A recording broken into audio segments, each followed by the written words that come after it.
we'll sell our souls to be a success. And our society generally teaches us money is how you keep score, climbing the ladder is what the whole thing is about. And really wise people can get really good at playing the game, but then they forget this one thing, that at the end, when the game is over, it's all going back in the box. Everyone's a consumer. You can pretend you're not, but you are, because we're designed to consume. Every second of our lives, we're breathing, we're consuming oxygen, and all of us crave. We crave not only food, water, and oxygen, we crave love. We crave meaning in our lives. We crave value. So there's lots of things we crave. So the issue isn't that we're not supposed to consume. It's that we're not supposed to hoard.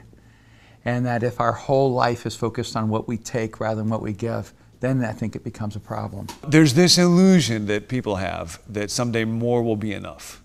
And that's exactly right. You look at anybody, walk down that road as far as you want to. If whatever famous person who has had relationships with 100 famous people had a 101st relationship, would that be enough? No. If Howard Hughes made another billion, would that be enough? No. If my wife went to the poshest store in the States and took a credit card and bought everything she wanted to all day long, would that be enough?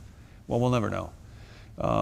But the reality is more is never enough. There's this chasm between more and enough that we will never bridge.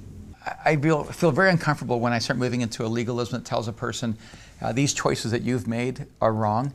I really try to look at it and go, look, if you can care more and more about the things Jesus cares about, that will begin to inform all the decisions in your life. We tend not to punish anything until it's so obvious that we can't ignore it.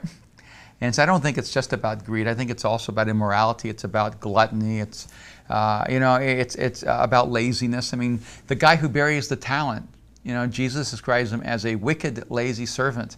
I mean, most of us would say the guy who does nothing is lazy, but we wouldn't usually call him wicked. And so maybe we should be speaking into a lack of ambition too. Maybe one of the greatest sins is that you don't care about things enough. There's a company, I think they're on the East Coast, and they sell and market these huge homes. They call them McMansions now, because even if they don't have a lot of land, they're just selling these huge places. And their marketing tagline was really interesting. They said, we sell what nobody needs. We sell what nobody needs. And that's the human condition. And of course, our problem is we need what nobody sells.